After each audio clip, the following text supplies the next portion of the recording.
Present మనతో పాటు Telangana live stack development agency chairman Charan Kaushik గారు ఉన్నారు. మాట్లాడదాం ఒకసారి.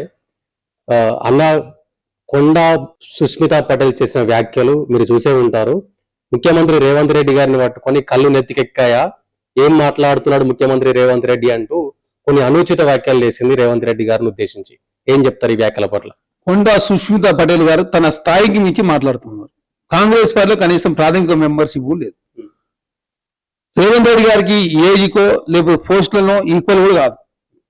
అట్లాంటి వ్యక్తిని పట్టుకొని తెలంగాణ రాష్ట్ర కాంగ్రెస్ ప్రభుత్వాలు అధికారం తీసుకొచ్చిన వ్యక్తిని పట్టుకొని నోటికి ఏదొస్తే అదే మాట్లాడే ప్రయత్నం గతంలో చేసింది, ఇప్పుడు కూడా చేస్తా ఉంది. ఆధారాలు లేకుండా, ఎప్పుడు ఆధారాలు లేకుండా, ఆధారాలు బయట పెడతా ఉంటుంది, మాట్లాడితే మళ్ళీ వెళ్ళిపోతే మళ్ళీ ఇప్పుడు మాట్లాడితే తెలియదు.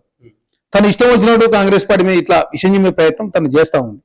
కాంగ్రెస్ పార్టీ సంబంధించి ఆల్రెడీ షోకాజ్ నోటీస్ వాళ్ళ తల్లి గారికి ఇస్తే తను మా కూతురికి సంబంధించిన వ్యక్తిగత అభిప్రాయం, తనకి స్వేచ్ఛ ఉంది, ఆమె వ్యక్తిగతంగా మాట్లాడుతుందని చెప్పి వారు మాట్లాడుతున్నారు. మేము ఒకటే చెప్తాం కాంగ్రెస్ పార్టీకి ఏంటంటే, బీసీల పేరు మీద కాలం ఎల్లదీసే ప్రయత్నం, బీసీల పేరు మీద కాంగ్రెస్ పార్టీని ఇబ్బందులు పెట్టే ప్రయత్నం దయచేసి మానుకోవాలని చెప్పేసి కొండా ఫ్యామిలీకి నేను సూచిస్తా ఉన్నా. ఎందుకంటే కొండా ఫ్యామిలీ అనే వాళ్ళు కాంగ్రెస్ ప్రభుత్వంలో అధికారులకు వచ్చిన తర్వాత మంత్రి అయింది వాళ్ళే. అదే కాకుండా బీసీల పేరు మీద వాళ్ళకే అవకాశం వచ్చింది.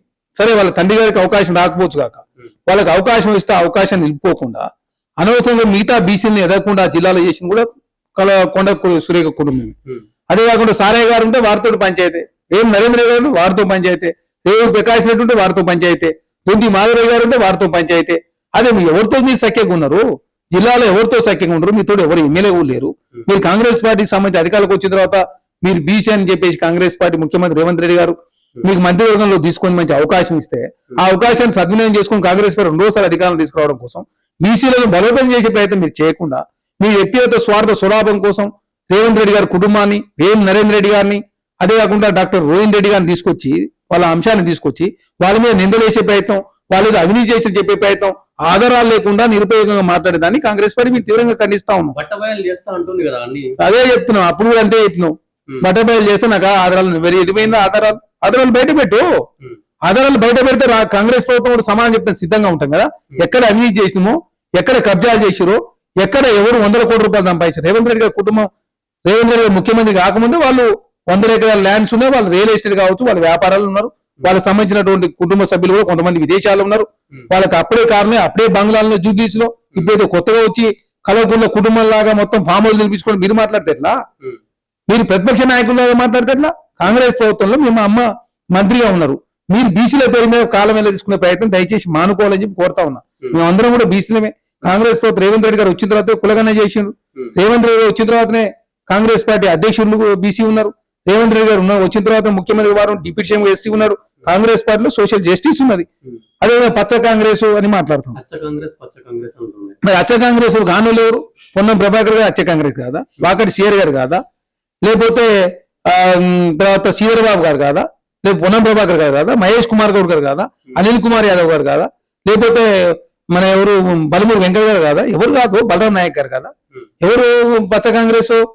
అంటే మీ కళ్ళకు పసకలు వస్తే అంత పచ్చగా అనిపించినట్టు మీరు అనవసరంగా తెలంగాణ సమాజం ముందు కాంగ్రెస్ పార్టీ దోషి నిలిపే ప్రయత్నం మీరు చేస్తా ఉన్నారు. తుమ్మల నాగేశ్వరరావు గారు టీడీపీ నుంచి టీఆర్ఎస్ లో మంత్రి కాంగ్రెస్ పార్టీకి వచ్చారు. మీరు కాంగ్రెస్ నుంచి వైసీపీ పై టీఆర్ఎస్ పై కాంగ్రెస్కి వచ్చారు.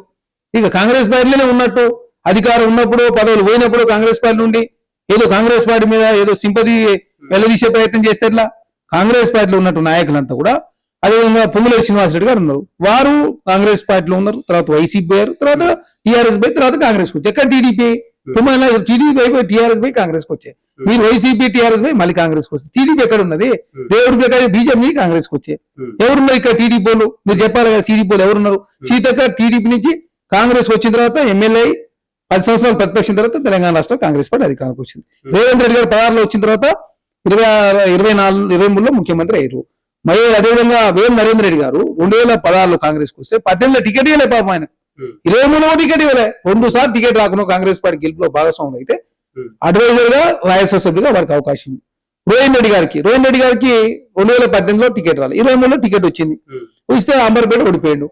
ఇప్పుడు వారు ఖాళీనే ఉన్నారు. అరే ఎవరికి అనవసరంగా బట్టగాల్సి మీదేసే ప్రయత్నం. 80 నియోజకవర్గాల్లో రేవంత్ రెడ్డి గారు పాదయాత్ర చేశారు, బట్టి విక్రమార్క గారు రాష్ట్ర వ్యాప్తంగా వారు పాదయాత్ర చేశారు. మరి మీ తల్లి మీ నాయన ఎక్కడ పాదయాత్ర చేసారు?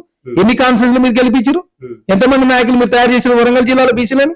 ఎస్సీ ఎస్టీ బీసీలను మొత్తం మీరే అనగొట్టి కదా. ఏది వరంగల్ కొండ అండా అని చెప్పి మీరు అనుకుంటే అయిపోతా? ప్రజలు అనుకోవాలి కదా అండా అని.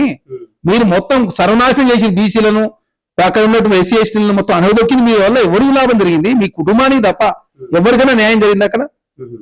మీరు నాన్ లోకల్ వచ్చి ఈస్ట్ లో పోటీ చేస్తారు. నాన్ లోకల్ వచ్చిన రేవంత్ ప్రకాష్ రెడ్డి గెలిచింది, మరి ఎట్లా గెలిచింది? మరి అంటే మీరు చేసినా కరెక్ట్, వేరే వాళ్ళు చేసి తప్పైనా. ఇంకోటి, ఏ పార్టీ అయినా ఏ ముఖ్యమంత్రి అయినా ప్రత్యక్ష ప్రస్తుతం ఉన్నటువంటి ఎమ్మెల్యేకి మద్దతు ఇస్తారు. దానిలో భాగంగా వారు మద్దతు ఇచ్చారు. మీ కాంగ్రెస్ పార్టీలో మెంబర్షిప్ లేదు. మా కాంగ్రెస్ పార్టీ మీద ఇష్టం వచ్చిన మాట్లాడితే మేము కొండ సురేఖ గారి కూతురు అని చెప్పేసి ఇంకా ఉపయోగిస్తా ఉన్నాం. కొండ సురేఖ గారికి మాకు సంబంధం లేదు ఆ కుటుంబంతో అంటే ఖచ్చితంగా కాంగ్రెస్ పార్టీ శ్రేణులు చీల్చి చెండాడతాం. రేవంత్ ప్రకాష్ రెడ్డి ఇప్పుడు రాజీనామా చేసి నాపై పరకాలలో పోటీ చేయమను ముఖ్యమంత్రి రేవంత్ రెడ్డి వచ్చి ప్రచారం చేసిన గెలుపు నాదే అని ఆమె ధీమా వ్యక్తం చేస్తుంది. ఆల్రెడీ రేవంత్ ప్రకాష్ రెడ్డి గెలిచిండు, అప్పుడే ఇండిపెండెంట్ పోటీ ఇస్తాడు వద్దనడా? రేపు కార్పొరేట్ ఎలక్షన్ పోటీ చేసి గెలుపు ఇండిపెండెంట్ గా, అప్పుడు తెలిస్తే మీ సత్తా ఏందో. మీరు అనవసరంగా ఎందుకు తెలంగాణ సమాజం తప్పుదారి పట్టించే ప్రయత్నం? మీరు బీసీల పేరు మీద, మహిళల పేరు మీద, పద్మశాలిలు, మున్నూరు కాపు పేరు మీద మీరు రాజకీయ పబ్బం గడుపుకోకరి. మీలాగా చాలా మంది కాంగ్రెస్ పార్టీ కోసం పనిచేసిన వాళ్ళు చాలా మంది ఉన్నారు. పద్మశాలి పనిచేసి, మా మున్నూరు కాపు పనిచేసి, మా బీసీలు పనిచేసి, ఎస్సీ ఎస్టీ బీసీలు ఓసీలు అంతా సబ్బండ వర్గాలు కాంగ్రెస్ పార్టీ గెలుపు కోసం పనిచేసారు. కాంగ్రెస్ పార్టీలో 40 లక్షల మంది కార్యకర్తలు ఉన్నారు. వాళ్ళందరి శ్రమ శక్తి మూలంగా రేవంత్ రెడ్డి గారు, బట్టి కుమార్ గారు, కాంగ్రెస్ పార్టీలో ఉన్నట్టు ఉత్తమ్ కుమార్ రెడ్డి గారు, మహేష్ కుమార్ గారు కాంగ్రెస్ పార్టీని ఐక్యంగా చేసి తెలంగాణ రాష్ట్రంలో అధికారం తీసుకొచ్చి ప్రజాపాలన అందించే ప్రయత్నంలో కాంగ్రెస్ ప్రభుత్వం ముందుకు పోతూ పూలే ప్రజాభవన్ గా నామకరణం చేసుకున్నాం. తర్వాత పూలే గారి విగ్రహాలు ప్రారంభించుకున్నాం. సావిత్రిబాయి పూలే విగ్రహాలు, తర్వాత మననే సర్దార్ పాపన్న విగ్రహం కూడా ప్రారంభించుకున్నాం. కులగన్న చేసినాం. రిజర్వేషన్లు కూడా అత్యధికంగా తెలంగాణ రాష్ట్ర కాంగ్రెస్ ప్రభుత్వం ఇచ్చింది. ఎక్కడ బీసీలకు అన్యాయం చేసింది కాంగ్రెస్ పార్టీ? ఏ బీసీకి కాంగ్రెస్ పార్టీలో అన్యాయం జరిగిందో మీరు చెప్పాలా? మీ వల్ల షీల్డ్ కవర్ ముఖ్యమంత్రి అని కూడా కొంతవరకు సంబోధించింది. ఎవరు షీల్డ్ కవర్ ముఖ్యమంత్రి? తెలంగాణ రాష్ట్ర కాంగ్రెస్ ప్రభుత్వం అధికారులు తీసుకొస్తే వారి మంత్రివర్గంలో మీ అమ్మ మంత్రి అయింది. మరి మీ అమ్మ మంత్రి, మీ అమ్మని ఏమన్నా 10 మంది ఎమ్మెల్యేలు సపోర్ట్ చేసిరే? ఏమన్నా అర్థం ఉందా? మీరు షీల్డ్ కవర్ మంత్రి, రేవంత్ రెడ్డి గారు షీల్డ్ కవర్ మంత్రి కాదు, ముఖ్యమంత్రి కాదు. అందరూ ఎమ్మెల్యేలంతా ఎక్కువ మెజార్టీ 95% పైగా రేవంత్ రెడ్డి గారు ముఖ్యమంత్రి ఉండాలని చెప్పి అందరు చేయలు లేపితే అధిష్టానం ఏసీసీ వాళ్ళ దూతలు 3 మంది వచ్చి 3 రోజుల తర్వాత ముఖ్యమంత్రి అనౌన్స్ చేశారు. తెలంగాణ రాష్ట్ర 8 నియోజకవర్గాల్లో పాదయాత్ర చేసిండు, జైలు పోయిండు. తెలంగాణ 13-14 రోజులు చెల్లపల్లి క్రిటిక్ జైల్లో ఉన్నాడు. తెలంగాణ రాష్ట్రంలో కాంగ్రెస్ ప్రభుత్వంలో కాంగ్రెస్ పార్టీకి వచ్చిన తర్వాత వారు ఎమ్మెల్యే ఓడిపోతే మళ్ళీ మల్కాజ్గిరిలో ఎంపీకి గెలిపించారు. తర్వాత వర్కింగ్ ప్రెసిడెంట్ అయ్యారు, తర్వాత పిసిసి అధ్యక్షుడు అయ్యారు. పాదయాత్ర చేసి తెలంగాణ కాంగ్రెస్ పార్టీని అధికారం తీసుకొస్తే మీరేదో సీల్ కవర్ ముఖ్యమంత్రి అని చెప్పి మీకల్లా మీరు మాట్లాడుకుంటే అయిపోతా? వర్కింగ్ ప్రెసిడెంట్ కావడానికి కూడా మా ఫ్యామిలీ చాలా సపోర్ట్ చేసింది. ఇలా మా ఫ్యామిలీని టార్గెట్ చేసిండు ముఖ్యమంత్రి రేవంత్ రెడ్డి అని చెప్పేసి అంటుంది. ఎక్కడ వర్కింగ్ ప్రెసిడెంట్ అయితే మీకేం సంబంధం? 2016లో రేవంత్ రెడ్డి గారు కాంగ్రెస్ పార్టీకి వచ్చారు. వాళ్ళు కాంగ్రెస్ పార్టీకి వచ్చేటప్పుడే ఒప్పందం వర్కింగ్ ప్రెసిడెంట్ ఇవ్వాలి, వర్కింగ్ ప్రెసిడెంట్ ఇచ్చారు. తర్వాత పిసిసి అధ్యక్షుడు అయ్యాడు. పిసిసి అధ్యక్షుడు అయ్యేటప్పుడు అందరూ కాంగ్రెస్ పార్టీలో ఉన్న నాయకులంతా ముక్త కంఠంతో రేవంత్ రెడ్డి గారు ఉండాలని చెప్పేసి అందరు అభిప్రాయాలు వ్యక్తం చేశారు. దానిలో మేము కూడా ఉన్నాము. మేమంతా బీసీలం కాదా? మేమంతా అప్పటికే కాంగ్రెస్ పార్టీలో స్పోక్స్ పర్సన్ గా సెక్రటరీ మేమందరం రాష్ట్ర వ్యాప్తంగా ఉన్నటువంటి వాళ్ళంతా కూడా మల్లురావు గారు లాంటి వాళ్ళు, షబీర్ అలీ గారు లాంటి వాళ్ళు, జనారెడ్డి గారు లాంటి వాళ్ళు చాలా మంది నాయకులు కాంగ్రెస్ పార్టీ నాయకులంతా కూడా రేవంత్ రెడ్డి గారు పేరు చెప్పారు కాబట్టి పిసిసి అధ్యక్షుడు అయ్యిండు.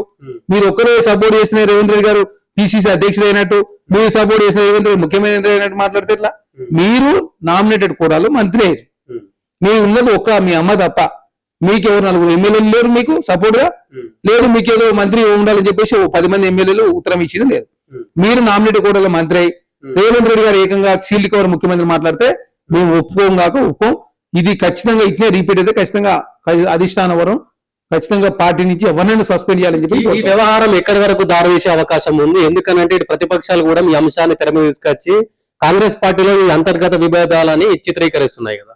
కాంగ్రెస్ పార్టీలో ప్రజాస్వామ్యయుతంగా కొంత స్వేచ్ఛ ఎక్కువ. సరే తను బీసీ మన పార్టీలో ఓడిపోయినప్పుడు కూడా ఉంది. సరే మహిళ పద్మశాలి ముందు ఉండనే అని చెప్పి కాంగ్రెస్ పార్టీగా మేము భావిస్తా ఉంటే ఒకటిసారి పోయింది, 2 సార్లు. అంతకుముందు కూడా కాంగ్రెస్ పార్టీ ఇరుకులో పెట్టింది. నాగార్జున గారి మీద కేటీ గారి వ్యక్తిగతంగా మాట్లాడి అప్పుడు ఇరుకులో పెట్టింది. తర్వాత మళ్ళీ అలా కూతురు మాట్లాడి ఆమె ఇరుకులో పెట్టింది. ఇప్పుడు ఏకంగా మళ్ళీ కూతురు 2సారి మాట్లాడి మమ్మల్ని ఇబ్బంది పెట్టే ప్రయత్నం చేస్తే ఎట్లా? మేము ఇబ్బంది పెట్టే ప్రయత్నం చేస్తే కాంగ్రెస్ పార్టీ చూస్తూకుండా కాంగ్రెస్ పార్టీలో మీలాంటి వాళ్ళు ఎంతమంది చూసినాం? కాంగ్రెస్ పార్టీ మీరు కాంగ్రెస్ పార్టీలో ఉన్నప్పుడు కాంగ్రెస్ పార్టీ ఉంది, లేనప్పుడు ఉన్నది. కాబట్టి కొండ సురేఖ గారు కాంగ్రెస్ పార్టీలో మొదటి వారు కాదు, చివరి వారు కాదు. వాళ్ళ కుటుంబం నేపథ్యం కావచ్చు, ఇంకోటి కావచ్చు. మీ కుటుంబంలో మీరు పెద్ద అనుకుంటే కాంగ్రెస్ పార్టీలో ఉన్న ప్రతి కార్యకర్త మేమే పెద్ద అనుకుంటాం. కాబట్టి కాంగ్రెస్ పార్టీ ఐక్యం చేసి తెలంగాణ రాష్ట్రంలో రేవంత్ రెడ్డి గారు కాంగ్రెస్ పార్టీ అధికారులు తీసుకొచ్చిండు. సుప్రభావం అందించే ఉద్దేశం ముఖ్యమంత్రి గారు రోజు 18 గంటలు కష్టపడుతూ తెలంగాణ రాష్ట్రంలో గతంలో కేసీఆర్ చేసిన అప్పులన్నీ కూడా సరిదిద్దుకుంటూ తక్కువ ఇంట్రెస్ట్ సవరించుకుంటూ తెలంగాణ రాష్ట్రంలో కాంగ్రెస్ ప్రభుత్వం ముందుకు పోతా ఉంది. ప్రజలకు ఇచ్చిన హామీలు 416 హామీలు 200 హామీలు కాంగ్రెస్ పార్టీ నెరవేర్చింది. మీరు మీ శాఖకు సంబంధించి మీరు ఏం రిఫార్మ్ తీసుకొచ్చారో తెలంగాణ ప్రజలకు తెలియదు. మీరు మీ శాఖలో ఏమైనా రిఫార్మ్స్ తీసుకొచ్చారా? మీరు వచ్చిన మంత్రివర్గంలో వచ్చిన తర్వాత రోజు కాంగ్రెస్ పార్టీ మీద బురద వదిలే ప్రయత్నం, మీ వల్ల కాంగ్రెస్ పార్టీ కావచ్చు ప్రభుత్వానికి అపావద్దు తప్ప మీతో కాంగ్రెస్ పార్టీకి ఏమైనా మేలు జరిగిందా? ఏమన్నా బీసీ ఏమన్నా పచ్చ కాంగ్రెస్ ఏమైనా అర్థం ఉందా? అచ్చ కాంగ్రెస్ పచ్చ కాంగ్రెస్ అని మేమంతా అచ్చ కాంగ్రెస్ కాబట్టి పచ్చ కాంగ్రెస్ ఎవరున్నా పచ్చ కాంగ్రెస్ ఎవరు లేరు కాంగ్రెస్ పార్టీ. ఇప్పుడు వేరే పార్టీకి పోయి టీడీపీ నుంచి ఆ పార్టీకి కాంగ్రెస్ పార్టీకి వచ్చిన తప్ప డైరెక్ట్ టీడీపీ కాంగ్రెస్ పార్టీకి వచ్చిన ఎవరు లేరు. ఇప్పుడు వాళ్ళకు అవగాహన లేకుండా అవగాహన రాహిత్యంతో సుష్మితా పటేల్ గారు మాట్లాడితే కాంగ్రెస్ పార్టీ శ్రేణులు చూస్తూకోరు. ఎవరు ఎంత పెద్దోళ్ళైనా మంత్రి అయినా ఇంకోలైనా ఖచ్చితంగా ఎవరైనా పార్టీ లైన్ దాటితే ఖచ్చితంగా సస్పెండ్ చేయాలని చెప్పి నేను కాంగ్రెస్ పార్టీని కోరుతా ఉన్నాను. రైట్, ఇది పరిస్థితి. దాదాపుగా అంటే కొండా సుష్మితా పటేల్ చేసిన వ్యాఖ్యలపై ఇటు Telangana live stack development agency chairman Charan Kaushik గారు స్పందిస్తూ సుష్మితా పటేల్ గారు నోరు అదుపులో పెట్టుకొని మాట్లాడాలి, ముఖ్యమంత్రి రేవంత్ రెడ్డి గారిని ఎవరు కూడా విమర్శించినా ఉపేక్షించలేదని చెప్పేసి హెచ్చరించిన పరిస్థితి.